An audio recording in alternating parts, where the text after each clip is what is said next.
who am I to say I believe in God? Like, what is a man to say such a thing? I mean, it's so ridiculous. And I've turned that around and say, I don't believe in gravity. And he's like, what are you talking about? And Stephen said, you're a physicist. You have to believe in gravity. And I said, no, if I take this meteorite and I drop it, I don't believe it's good. I have evidence for it. Yeah. Those things you don't have to take on faith. You have evidence for them. So science and religion, science should not be used. It's not one of its its best purposes. You have a hammer. You don't use it to screw in a screw. You have to use the tool in the domain for which it's designed, or perhaps best used. That's...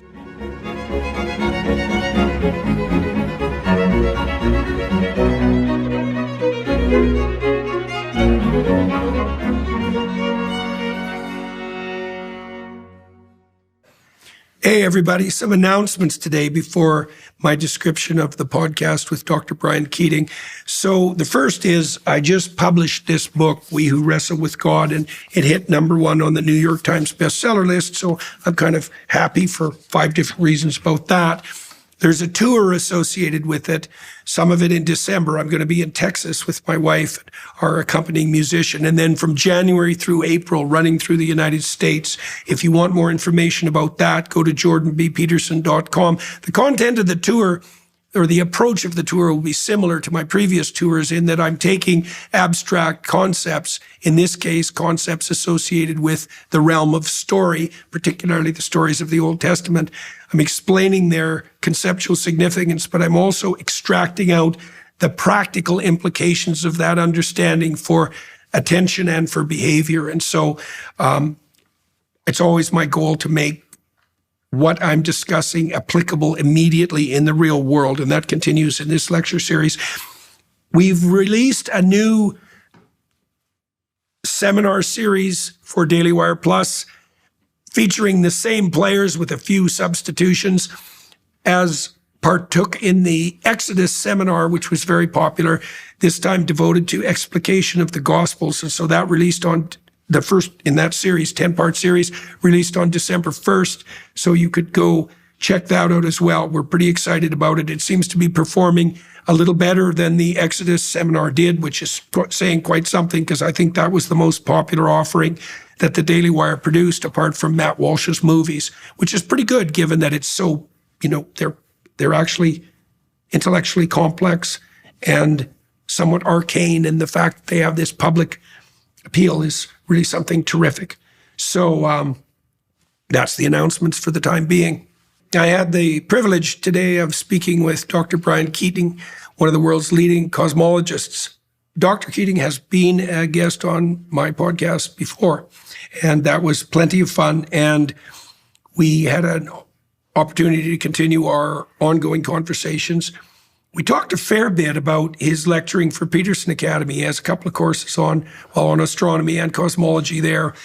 We discussed the utility of the opportunity to bring high quality mass education everywhere at very low cost, very well produced and at low cost.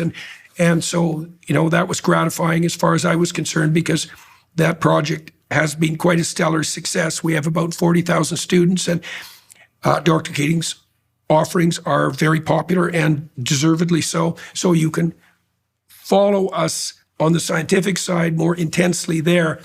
We talked about the relationship between science and ethics. This is a very tricky thing to tease out, because the empirical presumption is that we build our representations of the world as a consequence of our experience of the facts of the world. And that doesn't appear to be correct precisely. That doesn't mean there are no facts. It means that the issue of what the relevant facts are is an important issue, and the determination of what facts are relevant and why is actually part of the enterprise that we describe as ethical. That's the definition of the ethical enterprise. And so we tried to bandy back and forth various concepts of the relationship between the ethical and the scientific, or maybe even more particularly, the fact that for science to exist, it has to not only be embedded in an a priori ethical framework, but that the scientists who are practicing science have to be oriented by that ethic to be scientists. you have to put your pursuit of the truth and beauty, which is another topic we touched on. You have to put your pursuit of truth and beauty in the service of humanity ahead of all other considerations. And that's an ethical decision, not a scientific decision. And it's the ethical decision upon which all science that's genuine in its most abstract and glorious formulations and in its most practical elements is predicated. And so that constituted the bulk of our conversation. And there were many more things that we could have and would have liked to discuss, but that was plenty of grist for the mill. So join us for that. So it's got to be more than a year since we talked, eh? Yeah, you came in January 23 to the house, and we had right, so almost kosher 2 years. ribeyes. Yeah, yeah, that's right, exactly 2 years. Yeah, your tour for the last time in San Diego. Yeah, that was the last time we were together, and then we did remote podcast together a couple months after. Right. Yeah. Well, it's always good to have a chance to talk to somebody from the scientific community. I can plague you with my preposterous questions about cosmology. I have a preposterous question for you today. I can't wait. That's what I'm here for. Yeah, we'll get to that. I want to ask you first about the course you did for Peterson Academy. Yeah, I've recorded 2. One's out currently, which is called Cosmology. Yep. Very simple. And then I've recorded a second one, Introduction to Astronomy, which you might think would come before Cosmology, but actually Cosmology encompasses most of astronomy anyway. And in some sense, cosmology is one of the oldest sciences, if not the oldest science. It's the science that you can do with the 2 telescopes that you're born with in your skull. And for that reason, it's accessible to everybody. I was thinking on my way over here, you talk so much about freedom and how important that is. There are very few things that are literally free, right? Right. I could only think of 2, and you'll probably correct me, but freedom of thought is not necessarily a guarantee around the world, right? Every human being doesn't have access to freedom of speech, certainly not. Right, definitely not. Your home country, especially nowadays. But air, so far as I know, is free. Yeah. And the only other thing I could think about, Jordan, was the night sky. We all can look at the night sky. We can all enjoy it. And we're in both those ways. You know this, I'm sure. We breathe in, every breath has millions of molecules that Jesus himself breathed in. That's the nature of our atmosphere and the mixing of molecules, et cetera. It's guaranteed that is the case. But the only other thing that we may share with Jesus is that we see the same night sky. We see in the same cosmos as he did. There haven't been any new planets, coming in. Well, we're also surrounded by Pharisees and scribes and lawyers, and so that's also That's free. true. They're free. Yeah, that's free toothaches, I suppose. But so I find it also quite a respite. I'm a pretty tough person, but I do believe the human spirit needs safe spaces, in a sense, not the kind of places we had on campus on November 6th with, Play-Doh and finger painting kits for the students who were traumatized. But that's Play-Doh, not Plato. That's right. But instead, we need safe spaces that the human mind can expand within. If you just go to the gym and work out and you never recover, you can't fully grow to your potential. To me, cosmology uniquely, and science, but less so generally science, certainly not virology, right?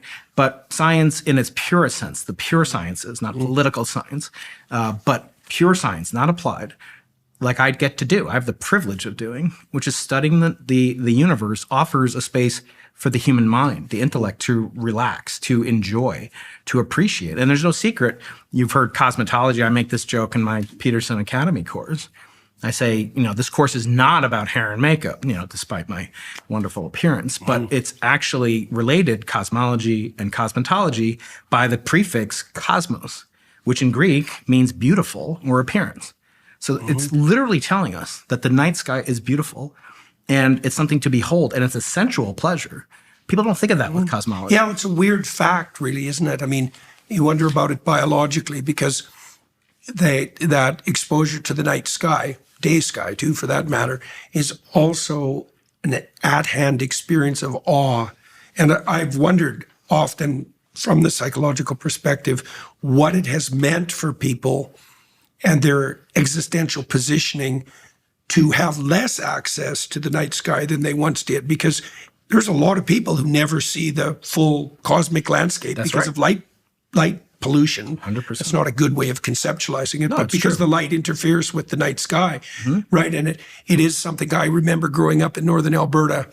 I mean, we were a long way from any major urban center, and the night sky there was very impressive. You could see the Milky Way fully, and very frequently we had aurora borealis and pretty spectacular displays. And when it's 40 below and the air is dry, there's very little humidity, and so the night sky is very stark. And you know, it was dark by 6 o'clock at night. So even when I used to do my paper route, my friends, we spent a lot of time looking up at the night sky, watching for falling stars, watching for satellites.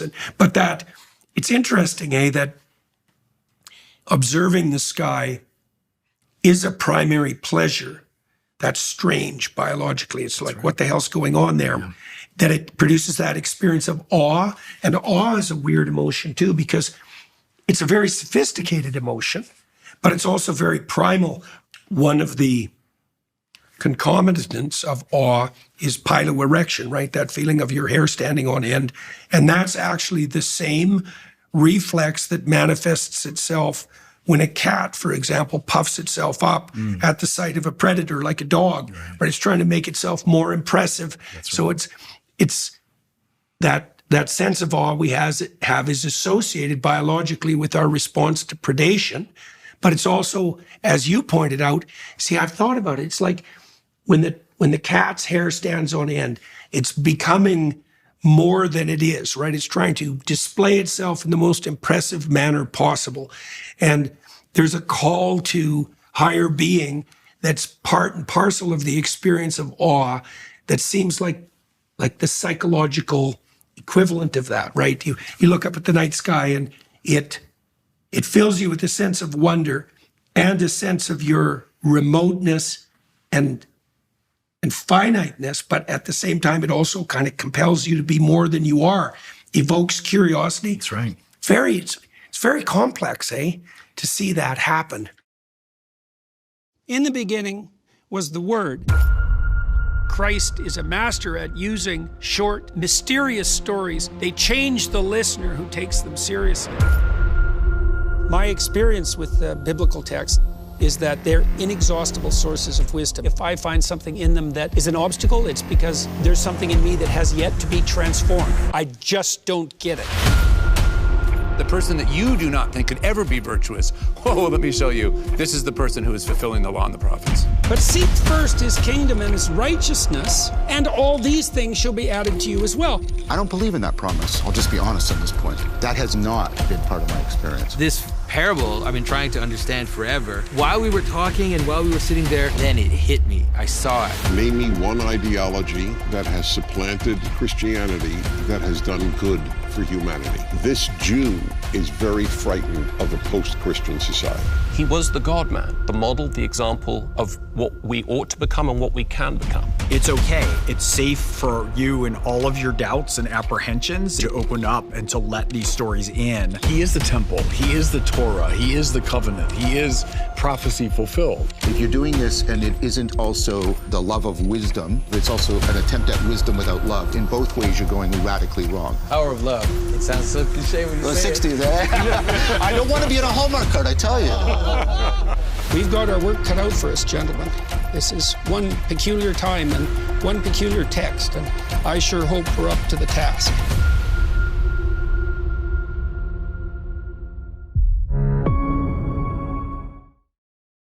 Yeah, and the dirty secret, the shameful secret of what I do with my colleagues is that most of us, myself maybe an exception, are completely inured to it.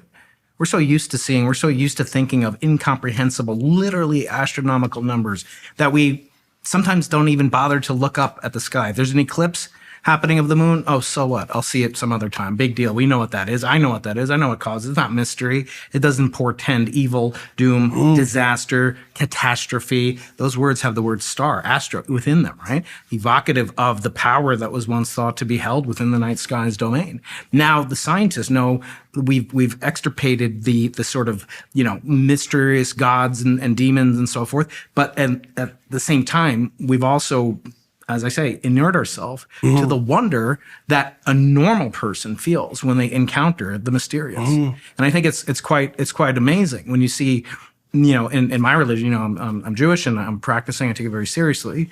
We are commanded, one of the many things we're commanded to do, in addition to the Sabbath and honoring our parents and so forth, is when you come upon a miracle, you bless it. So we actually have blessings for seeing a meteorite, for seeing a meteor shower, for seeing a rainbow, for these phenomena, for seeing the ocean when you haven't seen it. It's good. It calls it, it marks it and makes you note it. That's right. Well, there are, I suspect if your eyes were open, as they should be, possibly, you'd see that all the time.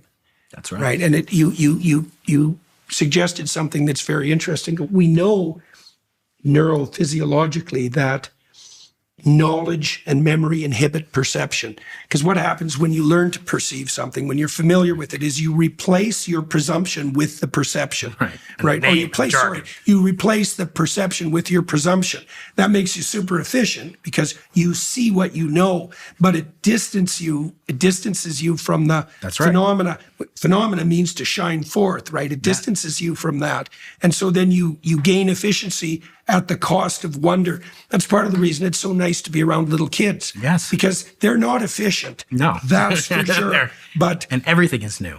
But everything's new. Wondrous. Exactly. That's right. Yeah. Are you familiar with the poem by Walt Whitman? Yes. It's called When I Heard the Learned Astronomer. Oh, no. Yes, this is a different one. Oh, okay. And it's really, they believe it was sort of written around the mid to late 1800s. And he had heard a lecture about the recently discovered planet Neptune. So Neptune was discovered in a most remarkable way. It was the first object what we would call dark matter. We saw its unseen gravitational pull, afflicting and affecting the orbit of an inner planet Uranus, which is closer to the sun.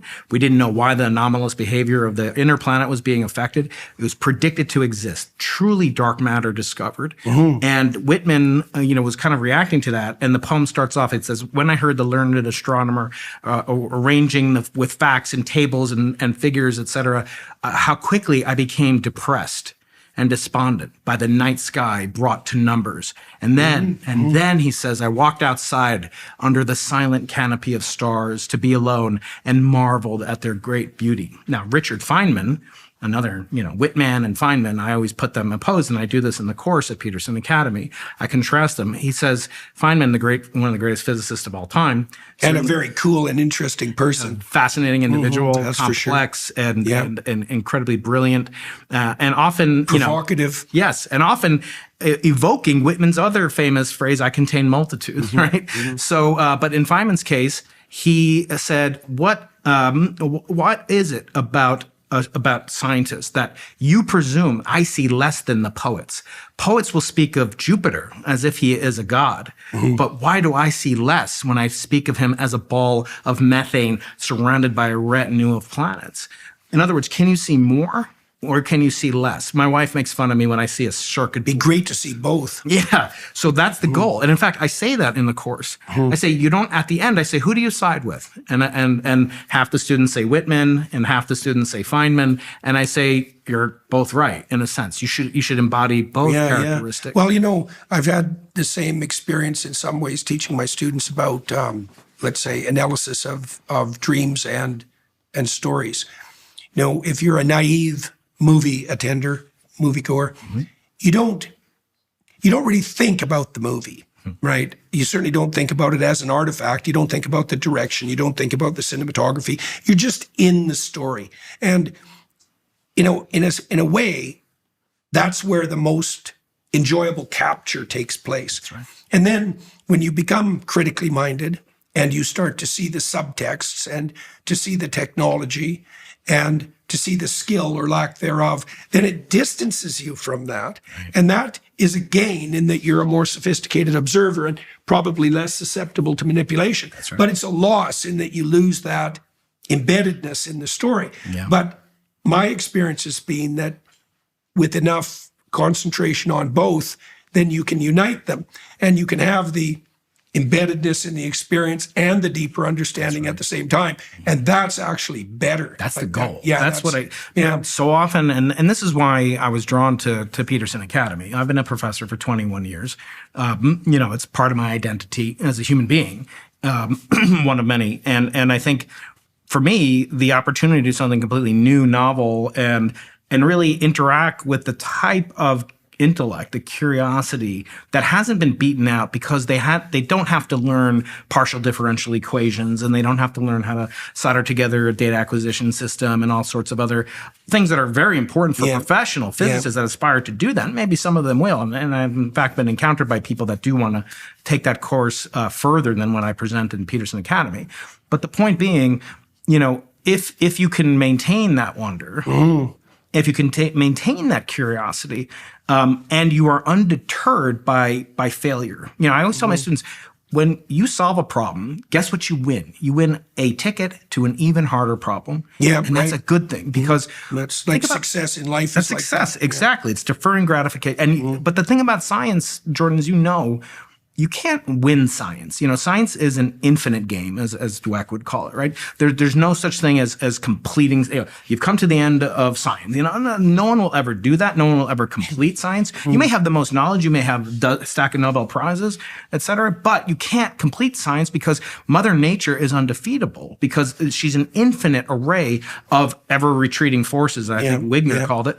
And the point being, it's confusing because there's an ambiguity.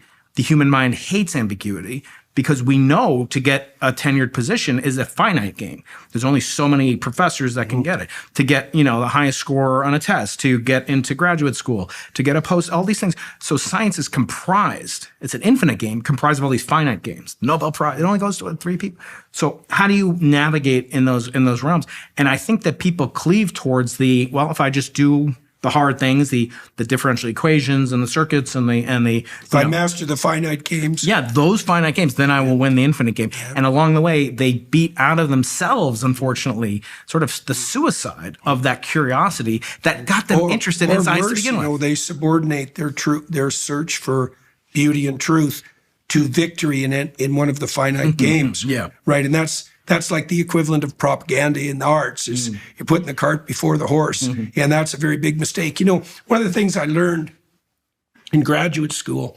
I wouldn't say that I'm particularly mathematically minded. It's not something that comes with great ease to me. I had some students who had that proclivity, and I could certainly see how different they were from me in that regard. Although I could learn it if I put my mind to it. I probably had more trouble with statistics in my career as a psychological researcher, learning it as a graduate student than anything else, until I started doing my own studies. And then statistics became as much fun as gambling, like slot machine gambling, because if you were doing a study you were interested in, there was a moment in the statistical analysis where you pulled the lever, so to speak, and you could see if you discovered something or not, or if all your work was for naught, or if it was going to move you forward. And so the thing that's interesting about the infinite game element of that is that it's like a bricklayer who's laying one of 50,000 bricks when he's building a cathedral.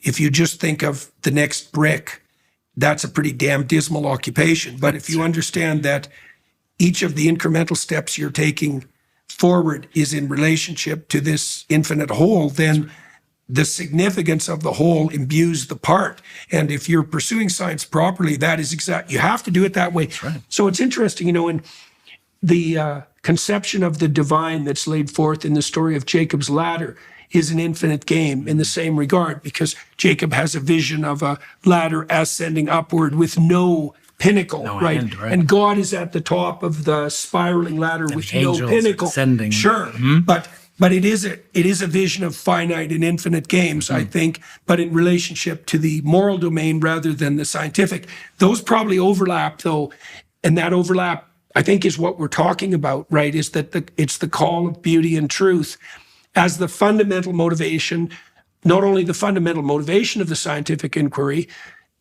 in that it's the pursuit that saturates all the sub-elements with meaning, but it's also the ethical pursuit that makes science possible. Because unless you're very strongly aligned in your belief with your belief in the truth, you can't be a scientist, because you'll put your career first. That's right. And then the whole bloody thing collapses. Because, another thing you win as a scientist is evidence that you're an idiot and you were wrong.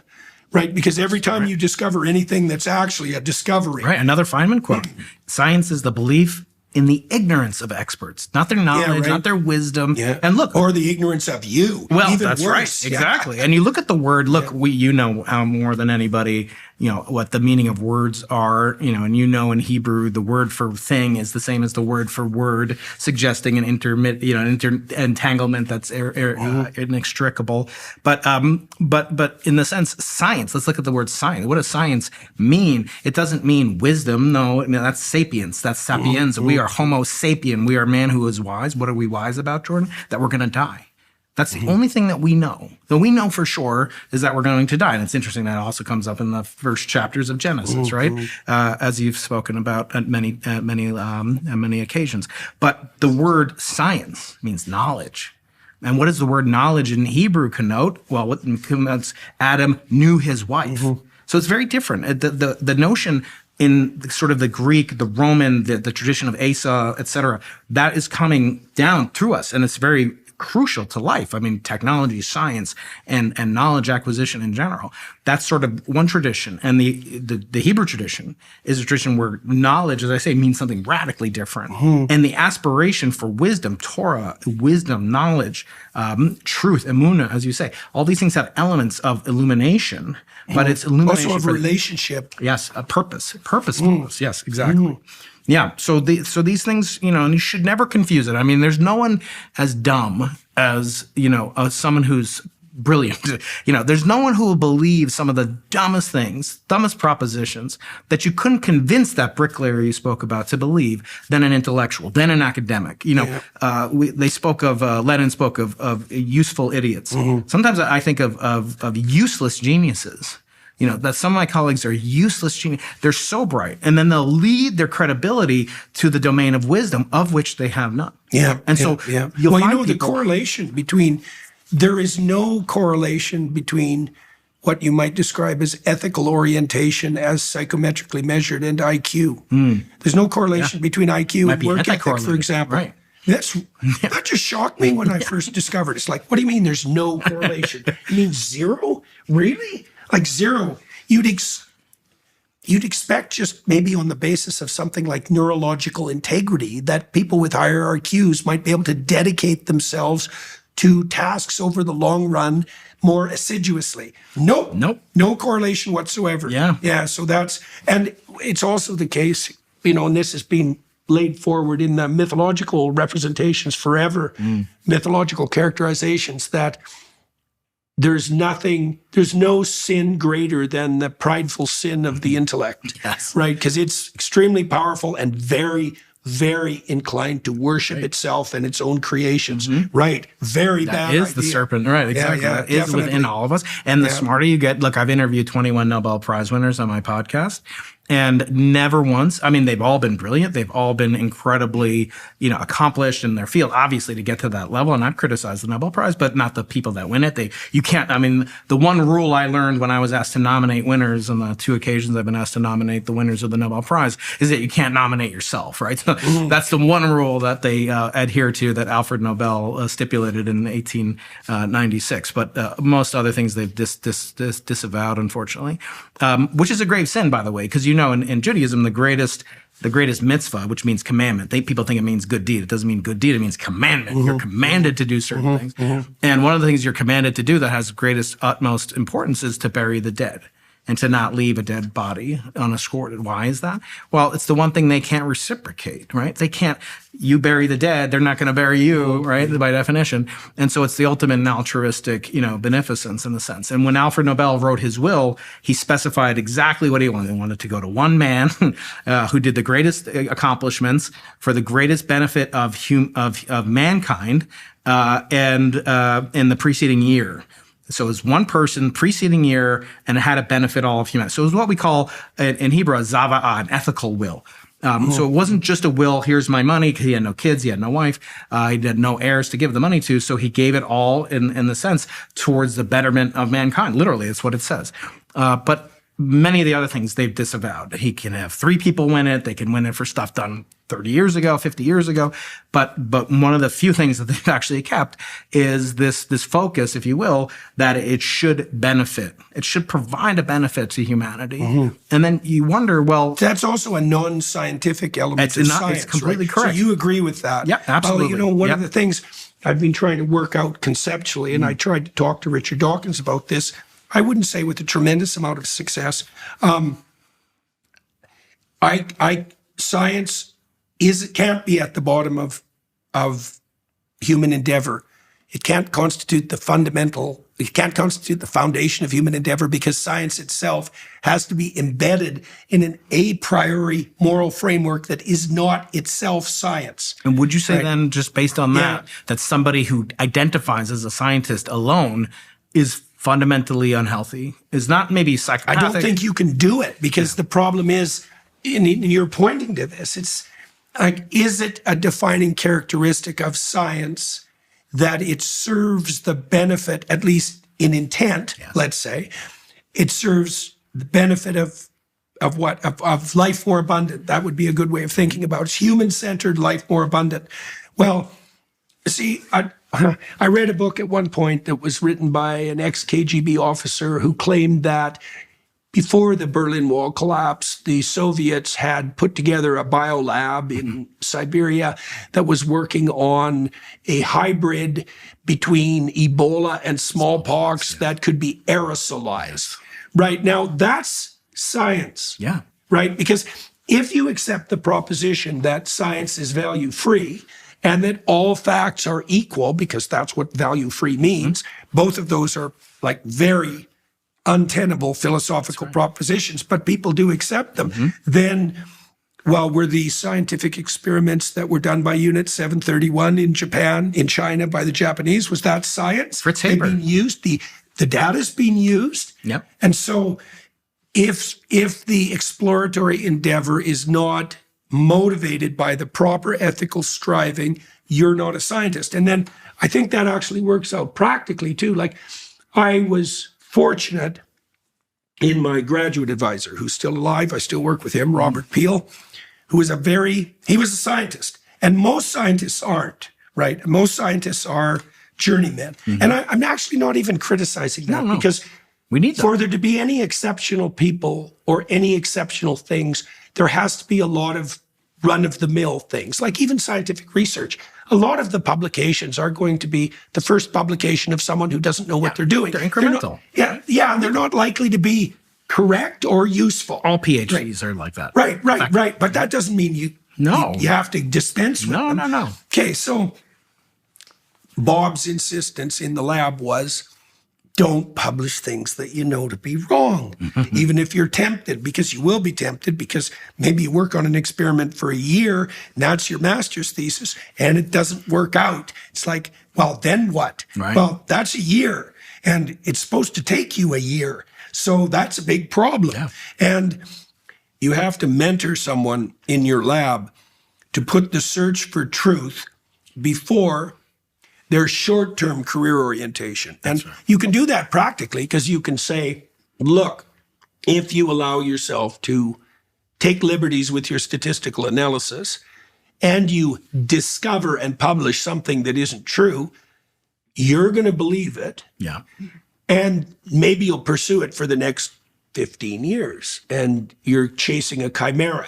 And not only that, that will happen to your students and everyone that your research influences. Is that what you want? Right. Like maybe you'll get your postdoc because of the publication, but you've destroyed your credibility and your career and your soul. And your integrity goes. Absolutely. The problem is scientists don't get any ethical training. And I say that, it's all implicit. It's implicit that you're just going to learn it. Similarly, we don't get training in public communication. I view my YouTube channel, my podcast, et cetera, as I don't get paid for it. The university has not, revoked my tenure, but they don't help with it. They don't provide any resources for it. There's no antagonism. I do it because that's at least they don't. I know your university. Well, that's something. And I have a great relationship with the chancellor and my deans and so forth. I'm very blessed to be at where I am, and it's one of the best campuses for many other reasons. But all this to say, I don't get it's not part of my duties as a professor to do the explanations that I do and provide interviews with Nobel Prize winners. I do it because I believe in two things. I believe I have a moral obligation, and maybe you'll agree too, maybe not. I have a moral obligation. I'm taking your money. I'm taking taxpayer money. Imagine if you're the person who installed the countertops in your home, and they said to you, excuse me, sir, how's it going with the? I'm sorry, Jordan. What I do is so specialized.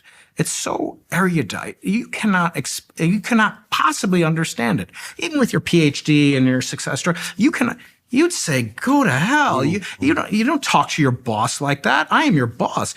The public is our boss. The public. Well, it's worse than that, isn't it? Because if the public wants to do their own research online, they'll find that most of it, despite the fact that it's publicly funded, is behind not only a paywall, but an appallingly expensive and inaccessible paywall. And most like $50 for 24-hour access to a single article. And a lot of it is p-hacked and implicitly, hacked to get the results that were desired, whether it's for some drug company's benefit. But even beyond that, the workaday scientist, I'm talking to the person in the lab next door to me, not some, shill for Pfizer or something like that. I'm talking about just a workaday scientist.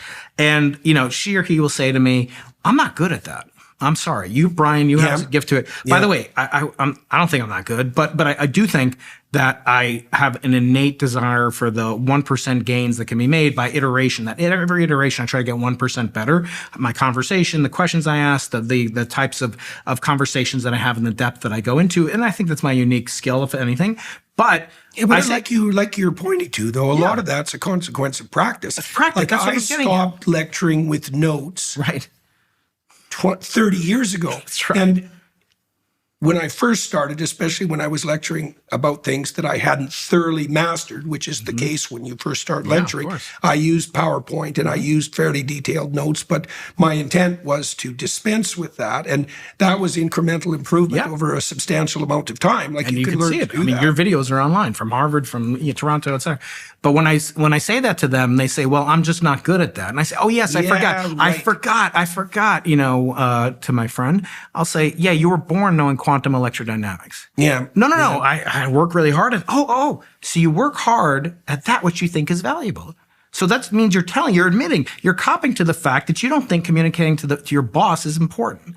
And I find it shameful. And I don't think that everybody should be out of the lab, taking 20% of their time learning how to communicate like Neil deGrasse Tyson. But they should spend some of that time. And maybe they should spend 20% of the time because the thing is, it also forces you to put your thoughts in order. Yes.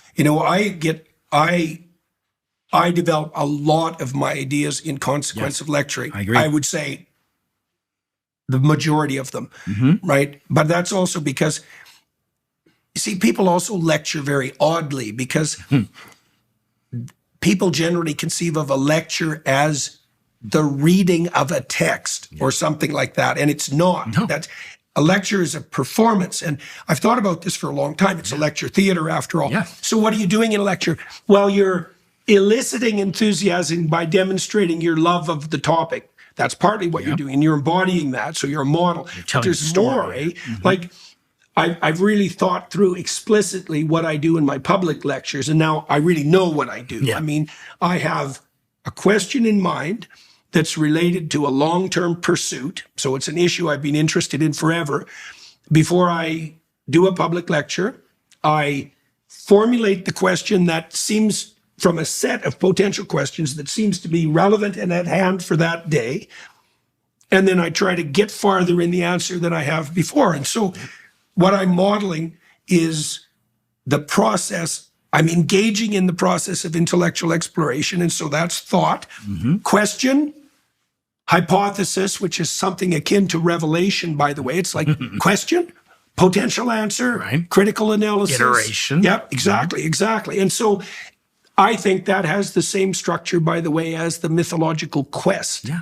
Right? You specify a treasure of unknown magnitude. In the cave. Yeah, exactly. And then you think, well, how do we make our way there? And, there's a juggling element to that, keeping the plates in the air, or a high wire act. That's another way of thinking about it. Because if it's a real quest, you don't know if it's going to be successful. That's right. And so if I go on stage with a question in mind and I'm trying to push myself farther than I've got before, I don't know if that's going to happen. Now, everyone in the audience and me are extremely happy if, as a consequence of this quest-like exploration, there's a punchline at the end, right? A conclusion. Treasure chest, And I think I've got better at ensuring that will happen as I practice this, but it's also a blast, and it is. There's no reason you can't practice that, Absolutely. And you're right that it's a travesty that people who will be university lecturers aren't trained to do that. Because Because they're trained to do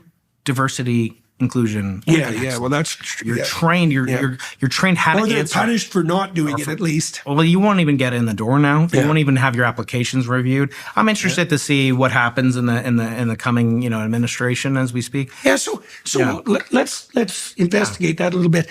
So, I mean, part of the reason that we established Peterson Academy, there was a bunch of reasons. One was I have access to an endless supply of great thinkers. Yeah. So that's convenient, like super convenient and fun. And then we could see no reason why the best lecturers in the world couldn't be identified, given a public platform, and offered the opportunity to lecture about what they love in a manner that's extremely professionally produced. And I'm very, very happy about the way the lectures have turned out. I mean, my daughter, Michaela, and her husband, Jordan Fuller, have taken the lead in the production side of Peterson Academy. Yes. And I think they've just knocked it out of the park. I've traveled literally trillions of micrometers and billions of seconds to be here, and we are going to explore this universe together. Cosmology is the oldest science known to humanity. Since cavemen and women, people have wondered, where did everything come from? We're not going to do any alien autopsies or anything in this class, but we are going to cover a lot of fascinating questions. Where do we come from? Where are we going? What is the universe made of?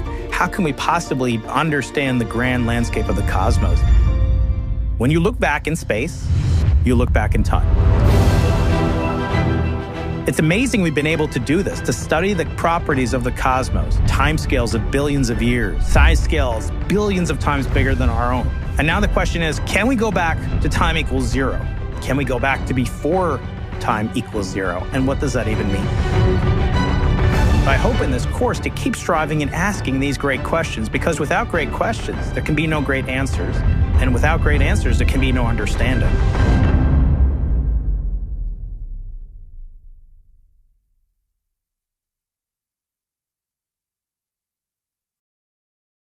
Jordan, I always joke, our profession, I call it the second oldest profession, right? I mean, there have been universities since the University of Bologna in Italy was established in 1082. And look how much has changed. There's a guy or a girl taking a piece of rock and scraping on another piece of rock. How innovative. Right. After 1,000 bloody years, we've done almost nothing different. Okay, so there's PowerPoint, and that's not that much different, let's be honest, right? But what if there were, the opportunity to bring in literal the visualizations that they've done on my first course, and I can't wait to see the second course. And my third course is what's nice. I'm an experimental physicist. I'm not Brian Greene. I'm not manipulating wormholes like my friend Kip Thorne and so forth, who did the science behind the movie Interstellar. I was the advisor to Christopher Nolan. I'm not a theoretical physicist. So what do? I do experiments. The more experiments, the better. But you only do another experiment because some aspect of the previous experiment failed, right? And that's fine. That's part of the iterative process of science that makes it so not only so important and so annealed, so hardened by truth in the process of attempting to achieve truth, imperfectly as it may be, but getting things wrong.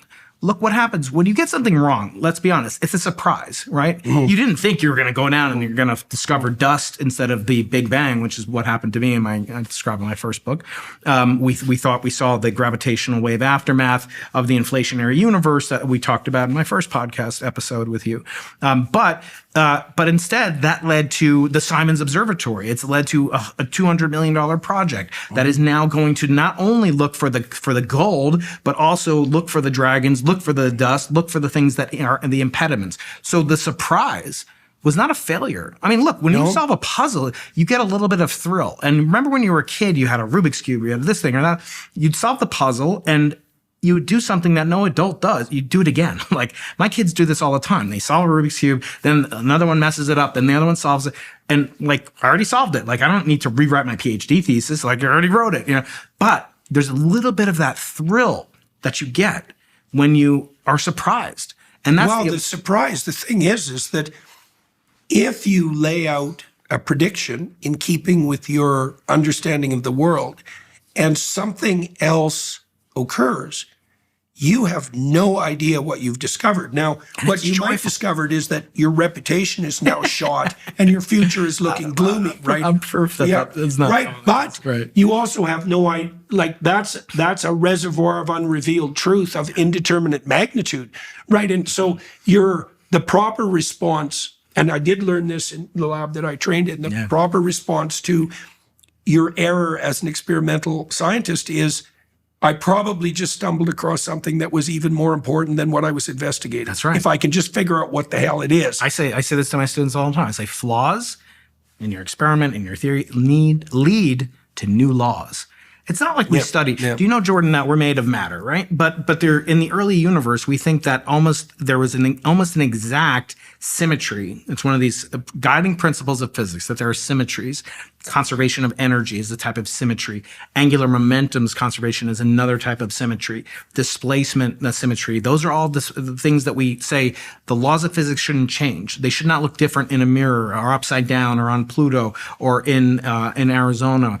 It should not make a difference who you are, where you are. It's kind of the great democratic process of science known as the Lorentz principle of Lorentz invariance that Galileo really crystallized, and then later eventually fundamental things apply everywhere in all directions. Fundamental truth to the extent that we can perceive it. And so when you do something and you find out, well, this is not correct, like the fact that the postulate was, and all the greatest scientists thought, there should be equal amounts of matter and antimatter. Well, guess what, Jordan? We wouldn't be here if that were true. All the matter particles would annihilate with the antimatter particles, and the universe would be a universe of complete, barren, sterile radiation. Pretty boring unless you happen to be a photon.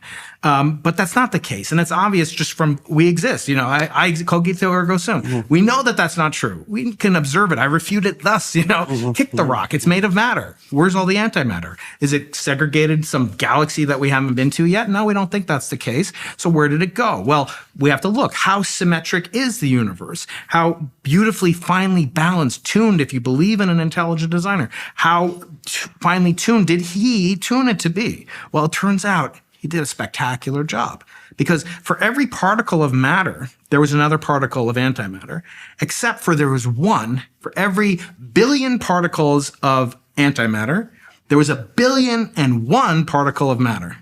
So the two matching a mirror image matter and antimatter particles, they destroyed each other. And what was left? One particle of matter. And the rest was a bath of photons. Right. Without that, far less than a rounding error. It's not a rounding error. It's exquisitely balanced. Now, we don't know why. Some theists will say it's intelligently designed. And you can ask certain questions. How well designed does the universe have to be? In other words, how finely tuned? You have a good ear for classical music. My wife enjoyed talking to you about it. She plays the violin. I play Spotify. So I have no musical ability whatsoever. But you could perceive the note A, 440 hertz, right? Your ear can actually perceive if it's 441 hertz. In other words, 1 out of 400, so less than 1%, quarter of a percent mistuning, you can perceive it. How well tuned does the universe have to be in order for us to be having this conversation? And then the supposition is, well, if it's extremely finely tuned across a whole vast panoply of different areas, from the strength of these constants, the number of protons to the number of antiprotons, etc., then, you might start to think this is suggestive. But it's not a scientific hypothesis, right? We can always say God, and we can always say there was no God, but you can't prove it. And I think this is an important fact that people get. I was on with a young man that you've met many times, Stephen Bartlett, on his podcast, wonderful podcast. And we spent 4 hours together.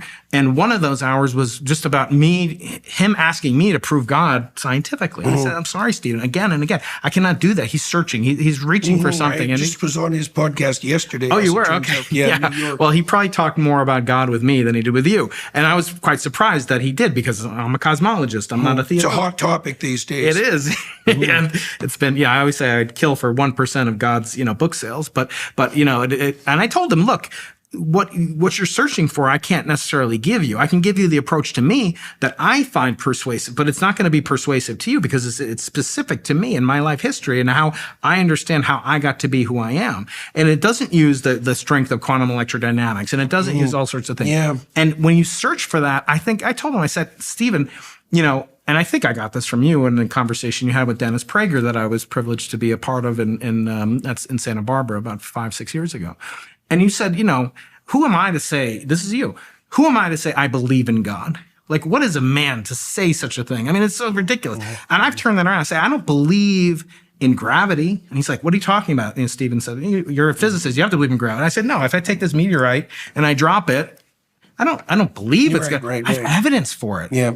What is the notion of evidence? It means it's something we can't necessarily define, but we can say it's certainly not faith. I don't have faith that it's going to do that. We have empirical evidence. DNA leads to the genetic inheritance that we have. Those things you don't have to take on faith. You have evidence for them. So science and religion, science should not be used. It's not one of its best purposes. You have a hammer. You don't use it to screw in a screw. You have to use the tool in the domain for which it's designed, or perhaps best. Well, that's what I've often found, that often, what would you say, have come to the conclusion, I don't like arguments from design as proofs for the existence of God. Yeah. And there's a variety of reasons for that. What I'd like your opinion about one of them. Sure. I mean, the fine-tuning argument I find specious. Yeah. And maybe I'm wrong about this, because I think that you can obviate its unlikelihood with an evolutionary argument. It's like, well, if life evolved under these conditions, it's not surprising that there's a tight tuning between what's necessary for life and the conditions of the universe, no matter how improbable they are, because this form of life wouldn't exist without that form of material reality constituting the substrate. And so if something has adapted to something unlikely, the unlikeliness of what it's adapted to doesn't presume a designer. Right. I think there are more powerful arguments. I'm going to give you this book right now. Yeah. So this is the new book I wrote, We Who Wrestle with God. Yeah. It's a good time to give this to you, because I've made other arguments about the relationship between science and the divine, let's say, in this book. I tried in this book not to put forward any propositions that I couldn't justify scientifically. But I'm not making a scientific case for God. I think the rapprochement between science and religion is not going to be found in use of materialist reductionism to prove the existence of a designer. I think it's going to be more a consequence of us coming to understand what it means that science itself is not science without maintaining its embeddedness in an underlying upward striving ethos. Yeah. It's so for example, Cardinal Newman, famous Catholic theologian, his existence proof for God was an argument from design, which is an argument that's been around for a long time. It was much more akin to something that's laid out in a sequence of Old Testament stories. There's an identity proclaimed in the story of Elijah and the story of Jonah, Job as well, to some degree, that one of the manifestations of God is the voice of conscience. And I really like that argument, but more it's a definition, you see, not so much an argument. Because before you talk about the existence of God, you have to say what the hell it is that you're investigating. That's right. And that's so resonant, that phrase that you used that, is tattooed on my brain, who am I to do that? I found it as a call to kind of a clarion call, because it made me think, look, Jordan, there's what, 1 billion, Hindus and Buddhists and so forth. It can't only be that Judeo-Christian, theology is correct. It's the only approach, right? It can't be the only approach. And maybe it's not the only truth. In other words, maybe there's just assume this proposition, and then you can take it apart.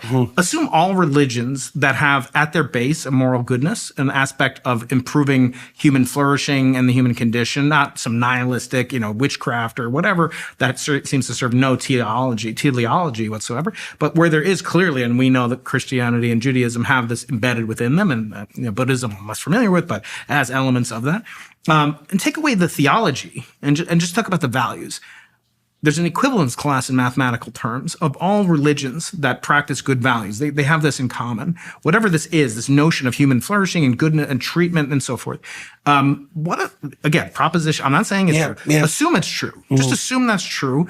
Assume that God, in other words, is, there's no such thing as we don't believe that there's a thing called a photon, like specifically a particle. We believe the fundamental element is called the photon field.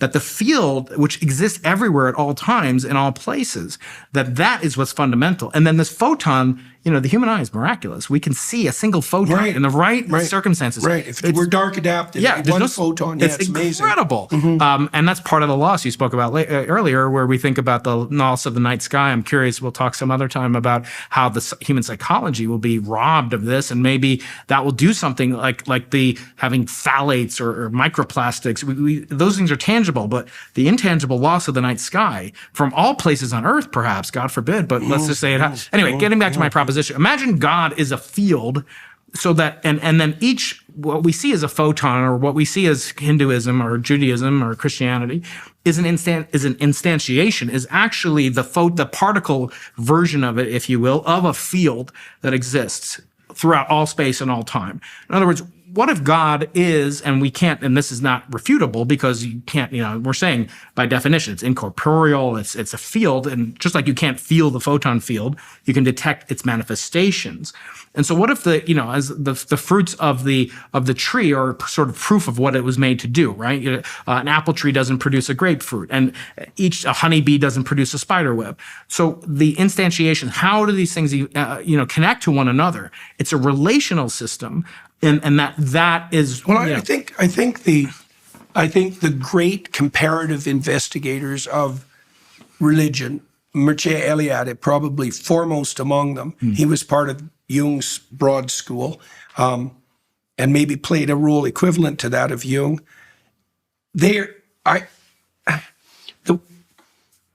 certainly identified the same kind of patterns in profound religious thinking that you can see characterizing literature. I mean, literature, stories are identifiable because they are manifestations of an underlying pattern. Yeah. And I think you can make that case in the religious domain. I would make that case biologically, in part by, this is the way I conceptualize it, is that there's a virtually infinite number of ways that you can interact with someone. But there's a finite number of ways, extremely restricted and finite number of ways that you can interact with someone in a manner they and you approve of simultaneously. Like a father, right? Like a parent, right? Yeah, or two kids playing a game. Now, see, Jean Piaget, the developmental psychologist, he thought of that as the origin of morality. And Piaget's goal was actually a rapprochement between science and religion. And he looked at play as the origin of that in part. That was very, very smart. Okay, so now there's many ways that we can interact. Yeah. Some of them will jointly appreciate. Okay, in consequence of that appreciation, we'll want to continue them. That's the establishment of a relationship. Okay, so now imagine there's a smaller subset of those games that will maintain their value across time and stay voluntarily desirable or improve. Now that's an even smaller number of potential games. Well, those games are going to have a pattern. And it's the pattern of human interaction, sustainable human interaction.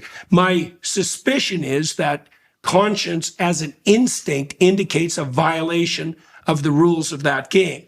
And I suspect further that that's universal. Now, out of that, a realm of story is going to emerge. There's going to be representations of games that deteriorate and games that have a tragic end and games that are sustainable, where everyone lives happily ever after. And those comprehensible games. Those are going to have a universality across cultures. Now, cultures are going to vary in the sophistication with which they represent those games. But there's it's sort of like, it's almost like making the same claim that obviously all languages are the same because they're identifiable as languages and they're structured. And they're characteristic of human beings. But within the family of languages, there's commonality still, grammatical structure, there's nouns and verbs, like there's tremendous commonality, but there's also tremendous variability. Yes. So I think that religious domain is analogous to that. My sense, I've done a fair bit of study of comparative religion, is my sense that in the Judeo-Christian endeavor proceeded farther along the line of explicit representation than any other religious system. Now, we could debate that, but, that's not much different than saying that Western cultures are the most literate, which is that's the case. Yeah, that's a fact. So, yeah, definitely. And the Jews got there early. Yeah, and then I always say, we have the Eskimos and, in northern Canada reputed to have 12 words for snow. And you find that with the Jews. You find there's 6 different types of words for knowledge and wisdom and intuition and you can identify them. They don't have as many words for snow. And so what were their tool? What was their environment like? It was saturated with religion. And with literacy. Yeah, and with literacy and the language and being able to communicate that as well, but also expressing something which must be intrinsic. And I find when I hosted Richard Dawkins in Vancouver, he had asked me to come up. I had him on my podcast for 2 episodes for his most recent book. And I'm always, and I've had Sam Harris on the last year as well. And the thing that's frustrating to me about when I talk to scientists like them is how simple their understanding is, quite frankly, of religion, specifically Judeo-Christian. I'm not an expert in anything. I mean, I was an altar boy in the Catholic Church as a kid, a complicated story, but I'm born Jewish, 2 Jewish parents, and I'm Jewish to this day. But the point, their understanding of things, like I said to Richard, in Vancouver, 1,000 people there, it was wonderful. People coming up, tears in their eyes, thank you for making me an atheist. And I found it so depressing. Because of the richness, and by the way, I often call myself a practicing agnostic, meaning, and which I think is in harmony with your famous statement that I mentioned before. In other words, if you know for sure that God exists, then you're an absolute fool or an imbecile if you don't believe in him or whatever that means, almost to the point of evidence. And I don't dispute that many, many Christians feel it in a way that Jews don't, this personal relationship with God, the Savior, and that he died for my sins. It's harder for Jews to relate to that. But I stipulate that they feel that way. But to say that you are an atheist, like that is your identity, is a very strange thing to me to believe, especially from these brilliant men like Sam and like Richard, because they have such simplistic ideas. Well, the thing that's odd about Sam too, in that regard, is that he's drifted into a kind of a visionary Buddhism. Yeah. And I think I understand why. Like, one of the characteristics of the meditative tradition that Sam is partaking in is that the God of that meditative tradition is extraordinarily ineffable, not defined and also not concretized into ritual or story. Now, the advantage to that is that you can't criticize it intellectually. Can't falsify it, Well, that's exactly right. Exactly. And I see that in the Christian tradition, the Orthodox Church has been the most resistant to woke idiocy, partly because it's so embedded in non-propositional tradition, liturgy and ritual, that well, how are you going to criticize? It's like criticizing dance. Yeah. Like or music. You're just not going to right. get anywhere with it. The taste is not indisputable, right? Yeah. I said to Richard, I said, look, Richard, I also don't believe in the God that you also don't believe in. Right. It's so simplistic. And Sam, to some extent, is worse, just from the perspective that he's so persuasive. I mean, he's the only person besides you that I've ever known, I've spent 4 hours with, that never uses the word has any verbal crutches whatsoever. And I don't mean to jinx our conversation, but he just speaks in prose, as they say, paragraphs. And when we talk about things, very simple things, why don't you do, what is your feeling about Judaism that made you reject, I guess his dad is Jewish, I forget. Just take slavery. And he just asserts that, slavery there's no such thing. If he said to me, Brian, you and I create a religion. Are we going to have slavery in it? I said, Sam, this is like my 7-year-old learns this, in school, in her Talmud class. Like, you can't be serious. Like, you think that slavery meant like black African slave trade, in the deep South in America. And it's just not that. And as we go through it, and I taught him, what it meant to have a slave. By the way, Moses is called a slave of God. Did that mean that Moses was whipped by God? No, it means he was a servant. And there was this concept called indentured servitude, which is actually a kindness. If you couldn't pay your debt to me, Jordan, and you were going to steal something, no, I would give you, basically employ you, and I'd provide food and shelter. And by the way, sometimes you wouldn't want to leave. After 6 years, you wouldn't want to leave because I treated you so well as my slave that I would have to take your ear and hammer it into the door with a nail. And this was a part of a tradition that Jewish slaves had to undergo in order to remain with their masters, because we're meant to be free. And so this was meant to show as an outward symbol to the world that I chose not to be free. And we know many people choose to be slaves of a different kind rather than be free men and women. But I said, he idea about this. And I said, it's also the case that, first of all, the entire story of Exodus is about the movement from slavery and tyranny to freedom. Right. So, and that's that's a major part of the biblical library. And then, even more importantly, the metaphysical insistence is that if you're not a slave to God, let's say, so to speak, there's something that you're a slave to. You might be a slave to yourself. And that's not appropriate. Or a slave to your whims. Your work. And that's what hedonistic self-gratification is. It's like, I'm free. It's like, no, you're not. You're a slave to your whims. The most common slavery that scientists practice is workaholism.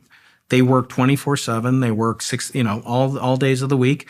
They're so fascinated because it's so intoxicating. You have that feeling when you discover something and you realize, wow, gee, I am the first frail human that's ever understood this in the history of the planet. It might be small. It might be incremental. Maybe it's not. Yeah, but you also don't know. But you don't know, and you don't know what these little seeds. Hot on the trail, man. Yeah, you may blossom into something so wonderful, and that's what's so great about science. But it's addictive, and I tell my students, you have to work. But people forget, Jordan, right? Before it says, on the 7th day you shall rest, it says 6 days you must work. In other words, it's not optional. It's a commandment. It's a mitzvah, command form. Hebrew has, English doesn't. You must work, Jordan, because you can't appreciate the true sense of soul society, nefesh, satiating of your soul, unless you have that feeling of accomplishment of working the earth or working in the laboratory. Right. But if you only do that, you're a slave. I don't care. You might have a Nobel Prize, but you're a slave.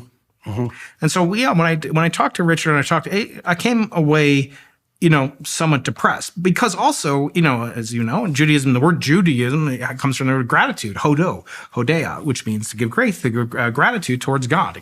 Judah's named for the thanksgiving that his mother gave to God. So it's endemic and that's why we do say blessings, because you can't look at a meteor shower. You can't look at a rainbow and not, if you bless it, you can't be angry and grateful at the same time, right? That's right. It seems to be impossible. So I view it as great more. Gratitude is also the opposite of resentment. Exactly. Right. And resentment is the most bitter and destructive of emotions. I look at the iPhone 16. So I'm a tech junkie. I love technology. I guess it doesn't come with a manual. And I actually, this is very interesting. I'm going to show it to you in a second. I brought you a very ancient manual, but it's very interesting. We have manuals, but you can get it online. So it doesn't come with a printed manual. You go to Apple and they'll tell you every single feature. There's 8,000 YouTube channels that have millions of times more subscribers than me. And it'll be listed, how to get this shortcut, how to do this app. So there's an instruction manual for a bloody chunk of silicon glass and a little bit of rubber. And there's no instruction manual for people. I remember the night we brought our first son home. And we were bleary-eyed. He wasn't nursing. He's going to die, right? You remember that feeling? He's going to die. He's not going to die. He's going to be fine. He's 6 pounds. It's the revelation of a child. This thing might die. It's sheer terror, and it's the most responsible. And they send you home, and there's no instruction manual. And I actually said, let's look at the manual to my wife. And she's, what the hell are you talking about? There's no manual. But humans need some instruction. And it doesn't have to come from somewhere, but it can't come from yourself. When I talked to Stephen Bartlett, he said, I'm a good person. I don't kill anybody.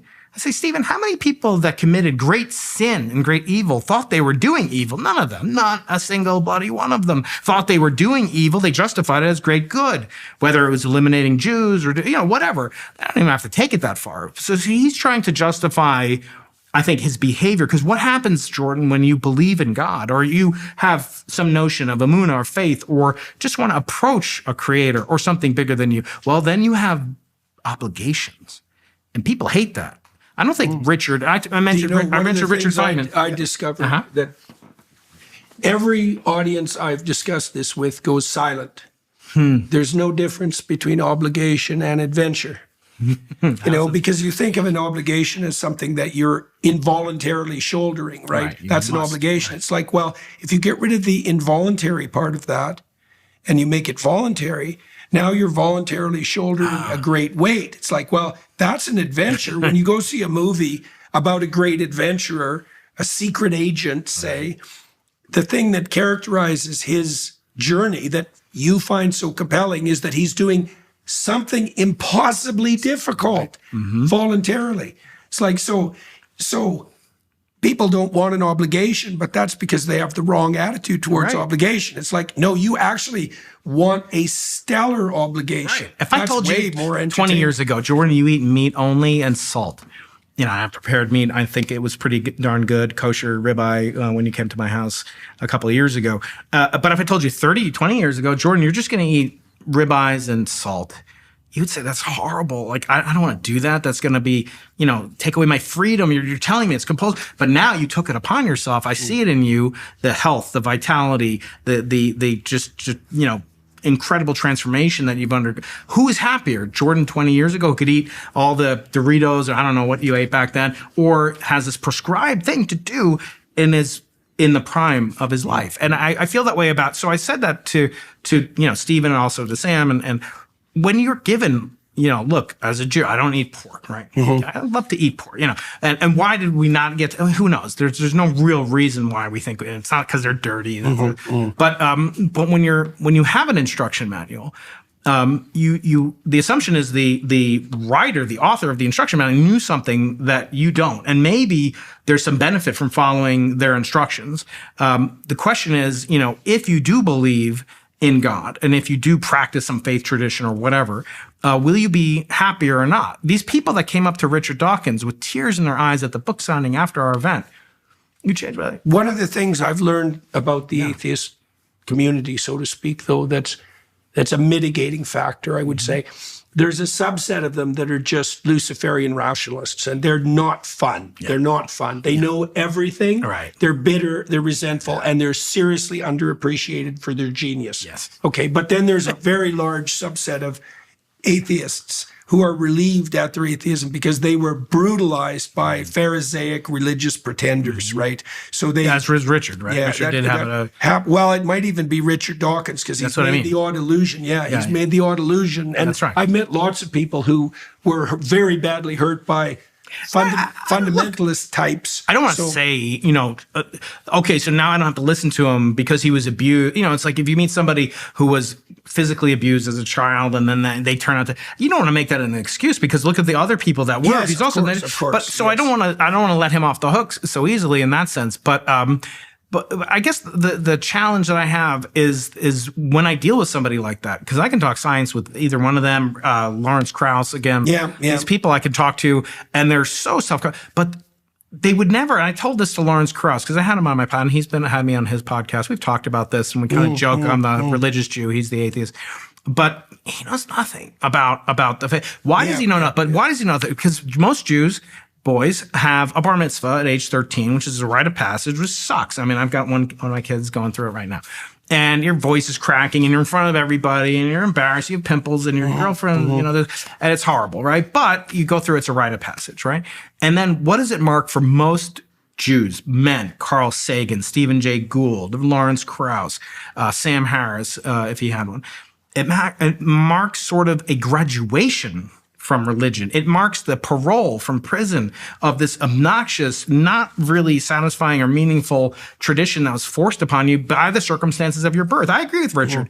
No one could be a Christian, like you're a Christian because you were born to a Christian family. That doesn't mean that you're actively doing anything in Christianity. And that's different. So Judaism is more of a behavioral religion where you have to do these mitzvahs and do certain things. It's behavior, it's practicing religion. But, at the same token, if you deny somebody that, like, there's almost no chance. I'm sort of miraculously, because both my parents were kind of atheists. They didn't take Judaism very seriously. My dad was an active militant atheist. He used to say to me, I don't believe in God, I believe in Satan because he made you believe in God.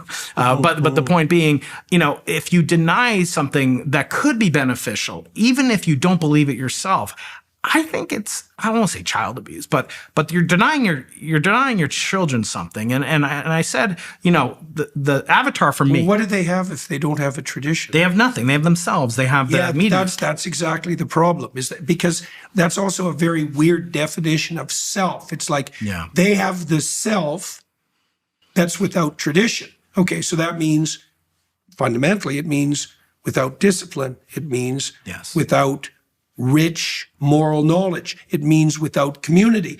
It means without the necessity of foregoing immediate gratification for a higher purpose. That's a major loss. Absolutely. Like, you'd only think that the child stripped of tradition has himself in the untrammeled sense if you believe that the self, that was the true self, had no relationship whatsoever with the surrounding community. Right. Well, that's a lonely person. It is, and it's going to be a bitter, unhappy, ungrateful. And also maybe narcissistic and self-serving, because if it's all about you, independent of anyone else, then, it's all about you. That's right. So one of the things I discovered in this book, and I outlined this in painful detail, you might say, is that the postmodern types were correct and the scientists wrong, or the empiricists at least. The postmodernists were correct in their proclamation that we see the world through a story. A description of the structure through which we perceive the value of the world is a story. When you go see a movie, you're looking at the consequences of the value structure of the protagonist. And you want to know that because it orients you in their direction so you can try that out. Right. Once you understand that, the question that necessarily arises is what story? And it could be nihilism. It could be hedonism, which is whim, possession, essentially. It could be power. And the problem with the postmodernists is that they were all Marxists, virtually, and they turned to power as an explanation immediately. Now, the problem with that hypothesis is it's actually wrong, because power is not an effective unifying motivation. That's why the ring of power in the Lord of the Rings is the ring of Satan himself. Right? It's very attractive power. I can force unity. It's like, but it doesn't iterate well. It doesn't unite well. The biblical library is predicated on the idea that the foundation of community is voluntary self-sacrifice, and that's right. And it's actually self-evident, because when you engage in a social relationship, what you're doing is you're giving up the primacy of your immediate desire for the benefit of the relationship. It's definitional. So we can think about Piaget, the developmental psychologist. His proposition was that if we wanted to understand ethics scientifically, we'd look at their precursors. And he thought we'd find that in the behavior of children as they became socialized. Very smart hypothesis. That's why he got so interested in games. Well, when a child makes the transition from 2-year-old egotist to 3-year-old social creature, because that's when that occurs, one of the hallmarks of that development is taking turns. Well, taking turns is a sacrifice. Yes. It's like, it's not my turn now. I sacrifice my turn to you. Right. Okay, if I do that, then we play. If you want to keep playing with me, then we're friends. Well, that's the contract. That's the social contract, right? It's not imposed tyrannically from above. Something else Piaget pointed out is that the stable social contract is voluntarily created and accepted. That's way different than Freud's superego or Foucault's power games. It's way different, way different. And I think there's all the evidence in the world that it's true. Oh, I agree, yeah. And so the idea that, see, we're acting out, this is something else I realized, is the typical European town, Christian town, let's say, has a cathedral or a church at its center. Yeah. And then there's a periphery, which is the town, and then the countryside. Center, periphery, or center, surround, periphery. The center is the sacred place, and the reason for that is the center is the sacred place. That's definitional. Then in the center of the center, there's an altar where sacrifices are being made, right? And the drama that's enacted is the community is founded on the principle of sacrifice. It's like, well, yeah, obviously. Right. Obviously. Because that's the definition of community in some sense, is that the individual is brought into relationship with others. That's right. Well, that's obviously a sacrifice of individual primacy. Exactly. Well, what's the gain? Well, maturity. It's the gain of Maturity. Yes. That's a major gain. Now you're taking care of the future and not just the present. So that's a major gain. Because maturity is the sacrifice of the present for the future, right? And a relationship is sacrifice of your whims for the benefit of the relationship. So it's all sacrifice. Yeah. And perception is sacrificial because you could be attending to a lot of other things. Instead, you're attending to the one thing you're attending to. And to me, that's why, look, I struggle with God. That's the name of your book, right? Israel. Israel means wrestle with God. Yeah. It's not Islam. Islam means submit to God. When you submit to that's God, a different vision. It's a very different vision, and we can debate, about it. But the fact is, when you submit, it's like I've often noted with my children. The first word they said was no. It wasn't yes, right? That's the magic word, right? man. No. Because if you say yes, you're just agreeing with somebody else's, whatever they propose to you. You want to eat this? Yes. I want to eat the. You have no self-identification. I mean, this is trivial 101 for you. But that is true. So you express your 2 years old. At 2 years old, you're playing the battle of no. Yes. And that is exactly how much is for me, which is what no means, and how much has to be sacrificed to the community. That's absolutely. Right. Yeah. No. And so it's so all these things are self-evident. And the thing in Judaism where I feel is sort of denied to people that just refute. Look, I say, as I said, I don't believe in the God that Richard Dawkins doesn't believe in. It's trivial. Yuri Gagarin, when he circled the earth the first time, the communist, Pravda, the truth, right? Yeah. They asked him, what did you see up there? He said, I can't tell you what I saw, but I know what I didn't see. And they what? I didn't see a man with a white beard sitting on a chair. Congratulations, Yuri. That's really, he was a hero of the Soviet Union. Yeah. That's so baby. Nobody thinks of that. Where's up? There's no up in space. There's no heaven. There's also none of that in the biblical None of that. corpus. No, it's not. There is in the artistic representations, That's right. but they're images and everyone understands that.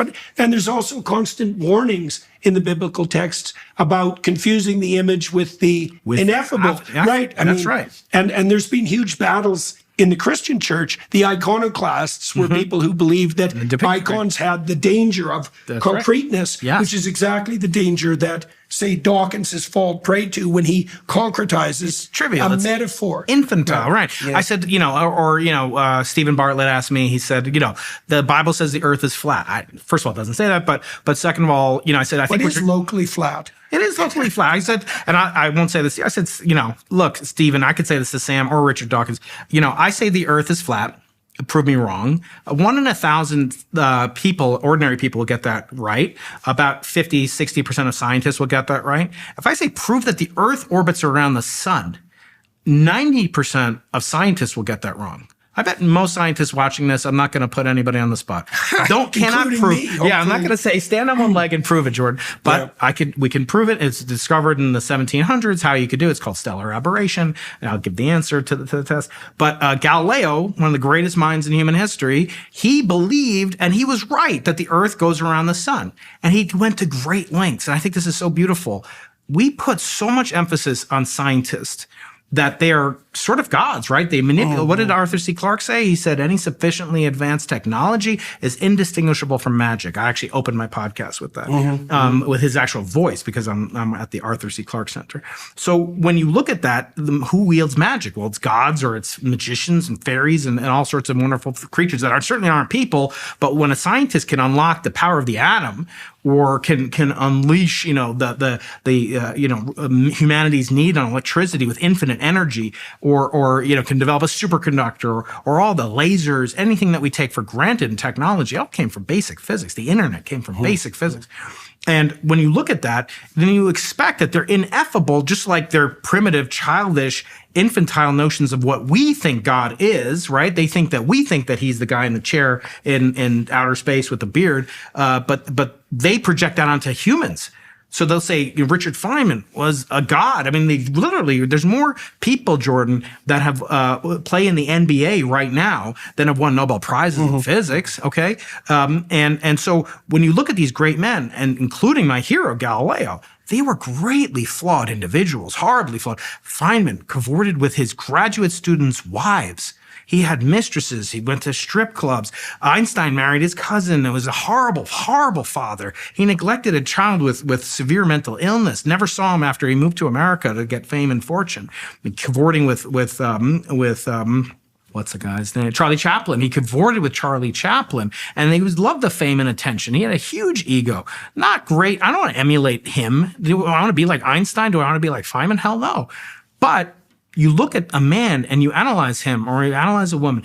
What are they willing to teach me? What can I learn from them? And what you learn from Galileo is that great men can have great flaws, and they can be right and they can be wrong. And if you can learn from both of them, both those tendencies that are mixed up within them, they have both within them, you must subdue. Well, and even in that analysis, you're pointing to an a priori distinction between the things that made them truly great scientists in that necessarily ethical sense, and all the flaws that are part and parcel of being a human, but aren't in the same category. And you can't. Yes. Yeah. So this. You have some. I brought this to show you. I can't give you this because it's signed not by the great Jordan Peterson, but it's signed by Galileo.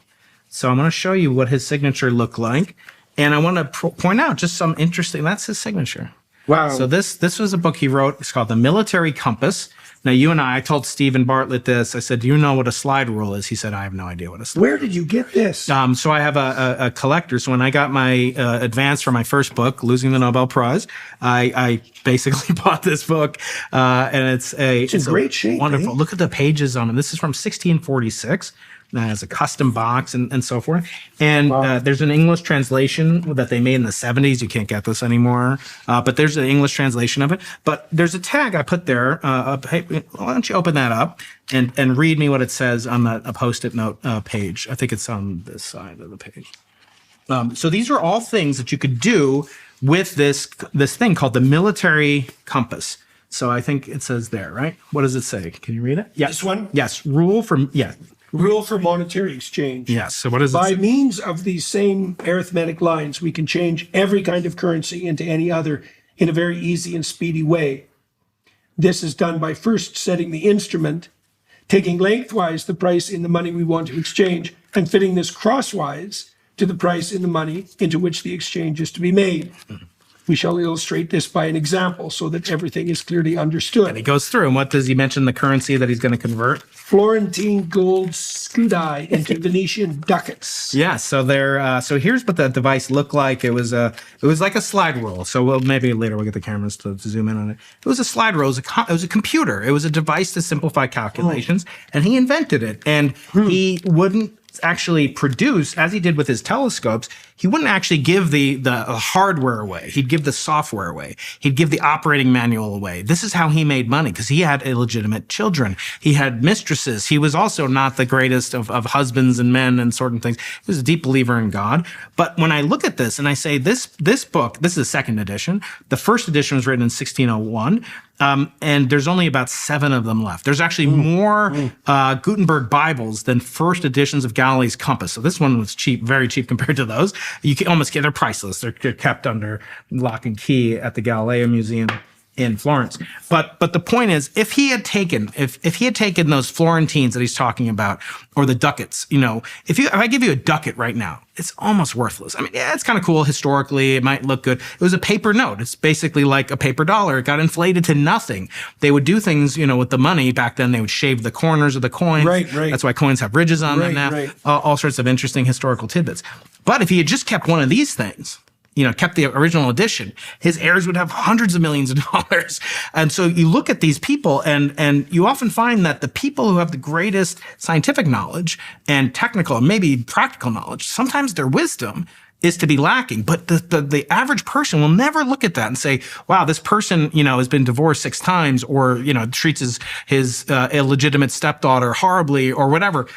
We never look at that. We never say part and parcel. And I think I'm not advocating we should look at Feynman and say, you slept with your graduate students' wives. No. You should just say that there is a value in the people that say have those wonderful aspects, those wonderful characteristics that don't have the foibles. Just they may not have Nobel Prizes.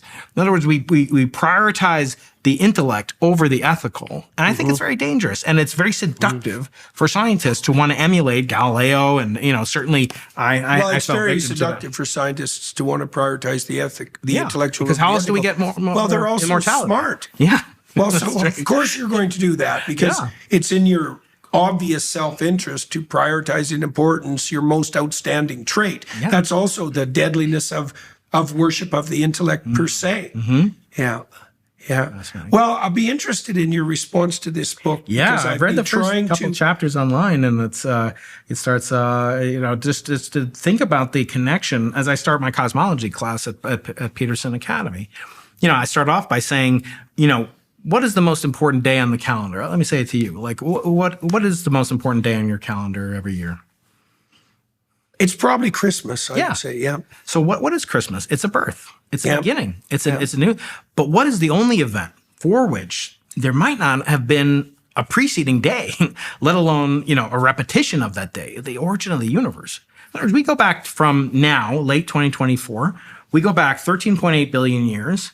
Let's say we're talking on a Thursday today. We'll come back. There'll be some Thursday, just counting 24 hours. Doesn't mean the Earth was here. Doesn't mean the sun was here. Just counting back in units of 24 hours. Back. It comes some Thursday. And, perhaps that was the day the actual Big Bang occurred on, if we could keep track of it. I mean, it's totally practical to do this type of calculation. And we don't actually know what happened on the Wednesday before that day. It's a concept. You can think about it, but you can't actually necessarily know what happened. And so that is why I feel like cosmology is the ultimate, the most primitive, primordial subject, and why it evokes something in people. There's reasons why the caves of Lascaux, 40,000 years ago, they weren't depicting like, well, here's how you make a good addle or spear, whatever. They were depicting like the stars and the movements of things. Well, and people then, of course, they started to intuit the fact that there was this is where, when astrology and astronomy were still rightly intermediated, because the ancient people discovered that there was a relationship between the events of the heaven and the transformations on Earth, right? The movement of the seasons. And that was obviously of critical importance. It's going to predict the movement of animals, for example, or when your crops should be planted. But just that concordance of the cosmic with the practical. Right. It's an unbelievable fact of nature to begin with. Visceral, right? And by the way, it didn't have to be that way. Most stars are not like our sun. Our sun is not unique. I shouldn't say unique. Sorry.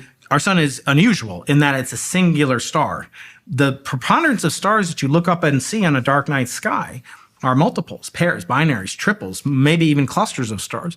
And that would be very different. That would mean you wouldn't have the ability to see because there'd always be a star out. Effectively, they won't orbit right next to each other like they in Tatooine in Star Wars. Remember, there's a red sun, but you don't have constellations. You don't have seasons and tracking. You don't have agriculture, the human being's first technology. And there's some of my colleagues, and I'd love to talk to you about the psychology of aliens. There's a huge murmuration in the zeitgeist right now, both that it's super advanced technology is visiting the Earth, incomprehensible distances and so forth, and simultaneously that there are untold worlds yet to be discovered where life is not only abundant but it's also maybe superior to us.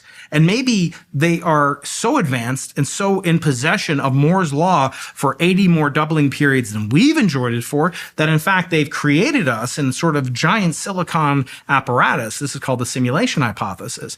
And by the way, the greatest adherents to both the alien reality hypothesis and the simulation hypothesis are atheists, right? I mean, these are both now supplanting the need for... Well, and atheists get all their religion from science fiction. Right. I'm dead serious about that. Okay. Oh, sure, because the mythological pattern of science fiction stories is crystal clear. I mean, Star Wars was predicated on Joseph Campbell's analysis of hero's journey, right? Sure, of course. That is true. Yeah, it's definitely. But it's natural, right? Yeah. So you're going to subordinate your belief in a God that is Judeo-Christian, say, because then you'd have to do things, right? Then you'd have to, have obligations on you to the community, to your wife, to your parents, perhaps. Pesky sacrifices. To the Sabbath. You might have obligations, but I don't need those if I believe in an alien who's on Proxima Centauri. No, I never thought about that particular I don't twist. have that, Yeah, that's a good one. So you get all the advantages of the assumption of advanced intelligence with none of the moral requirements. Right. And the tuning. You have a fine tuner, right? These same people will reject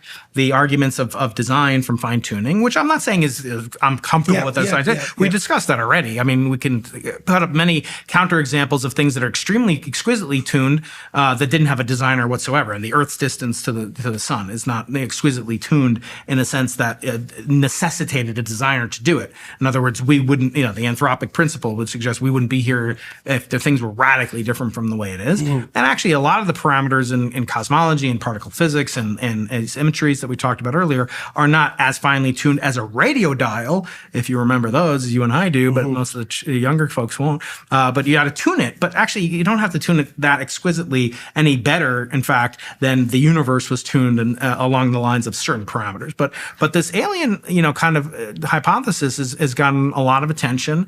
It's political ramifications. It has military ramifications. Right. What is it meant to do? But I'm curious from your perspective, putting on my podcaster hat now, is there, this compulsion to sort of, feel that there will be, you're familiar with the Drake equation. Maybe you've heard of it. I can describe it. About UFO. Really? Yes. Wow. And he noted, because the belief in UFOs historically cycles. Yes. And it tends to make itself manifest more frequently in times of crisis. And he probably describes in his book on UFOs the answer to the question that you're posing. Really? Because what you're really asking about is the metaphysics of materialist atheism, right? The mythological metaphysics of materialist atheism. And impulse, the urge, Well, the materialist atheist might say we have no religion. It's like, you're wrong. Right. You have an unrecognized religion. You don't believe in nothing, you believe in anything, right? You're laying out some of the trappings that tend to come along with that. And so too, it's because you can't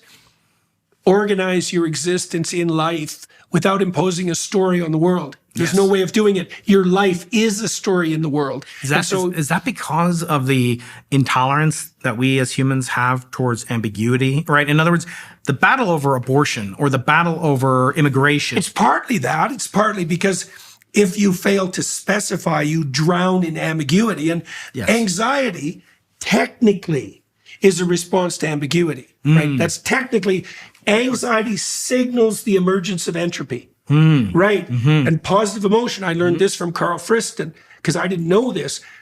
Positive emotion signifies a reduction in entropy in relationship to a goal. A structure, And anxiety itself signals the sudden emergence of entropy, right? So there's a way actually of aligning. This is so cool, something we could talk about for a long time. There's actually a place where the thermodynamics and emotion can be what would you say, brought into concordance. Yeah, I've thought about that. We have to stop on this part of the podcast, and that's too bad for all you people watching on YouTube, because we're actually going to continue this on the Daily Wire side.